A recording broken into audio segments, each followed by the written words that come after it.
just 3 words to describe this season. Oh, God. Oh, my God. Yes. Oh, my God. It's really tough. Darker, fractured, and tense. And intense. It is intense for a number of reasons. At the end of last season, we had Claire dealing with a very traumatic event. I say we kill her. Leave her for the beasts. You know Fraser's got his hands full for a while. Still. Caitríona, in your words, what is she going through? Well, I think when we first meet Claire, on the surface, she's trying to, put a brave face on and go about her daily life as if everything is fine and everything's normal. But really, underneath that, she's really struggling. And we explore the PTSD that she's experiencing, and we explore how that trauma is affecting not only her, but the whole family, and what her coping mechanisms are this season. I think, prior to this, Claire is someone who has always been able to compartmentalize things and put something in a box and move on, and that just doesn't serve her this season. We also have your newcomers to Fraser's Ridge and the Christies. Send not to know for whom the bell tolls. It tolls for thee. What sort of, threat to the peace does Tom Christie represent to the Ridge? We find out, obviously, the prior relationship or animosity, I guess, between the two, or this challenge of power. And Christie arrives, and it's a rather unwelcome arrival to the Fraser's Ridge. And it really signals the beginning of this sort of unraveling, I guess, of the Fraser's popularity at the Ridge, and also the status quo. So they all have their own individual storylines and relationships, but yes, the Christie family as a whole are not the neighbor you really want.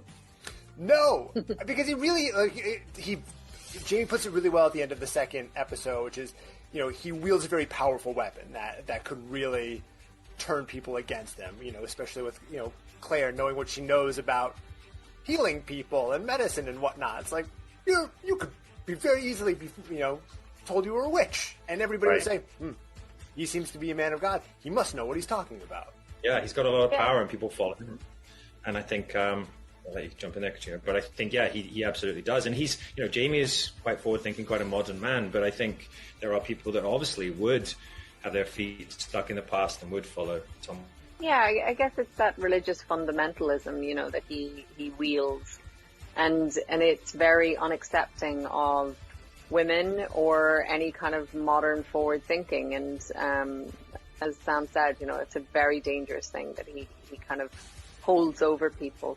As we sort of barrel towards the American Revolution here, what do you think Claire's headspace is about the safety of her family and the Ridge and the people around her? Because as we know, it's we know how it goes. She knows how it goes. Yeah, unfortunately she knows the outcome, but it's all those really important steps that lead up to it that she's not so clear on, which would be much more helpful to them.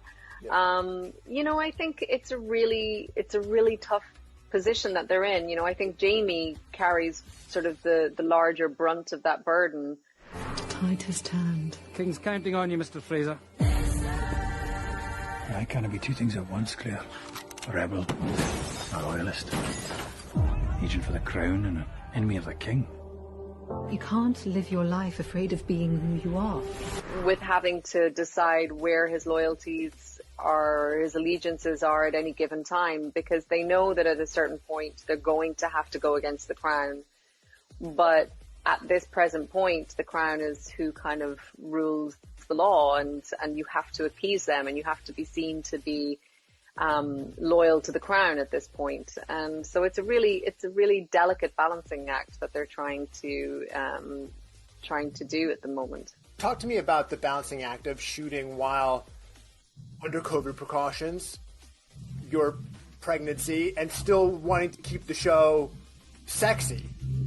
The love scenes are still they're still there. No, I think we absolutely had a lot of challenges this season. As you said, with the COVID protocols, and obviously we kept everyone safe, but they did add an extra level of I guess a challenge to your everyday working environment. But also, Caitríona was pregnant, which I think was remarkable on her behalf, to be 4, 5, 6 months pregnant, right towards the end when we were doing all the action stuff. So like 6.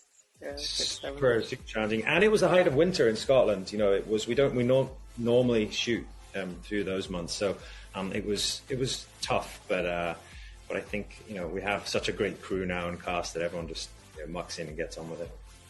I kept waiting for the shots of Claire holding like a lampshade or a box or something, or but you guys covered it very, very well. They'll be coming.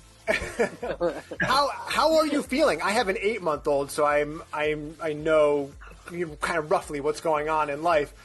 How are you feeling? Are you good? Are you nodding off in between each one of these interviews? I'm exhausted. I think you know exactly what I feel like.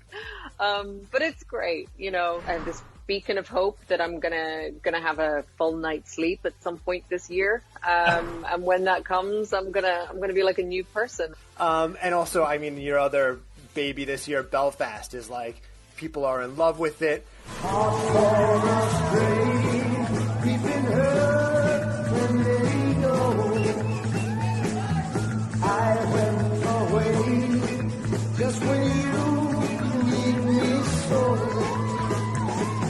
Award nominations are starting to roll in, and I know actors always say it's not about that. We don't do it for that. But if there were one that would really mean a lot to you, which one would it be? Oh God, I think actually we got an ensemble nom for SAG, which I think has meant a huge amount to all of us. I think it's we were a really tight-knit group making this. It felt very special when we were all together, and the fact that we've got kind of a group recognition feels really, really good.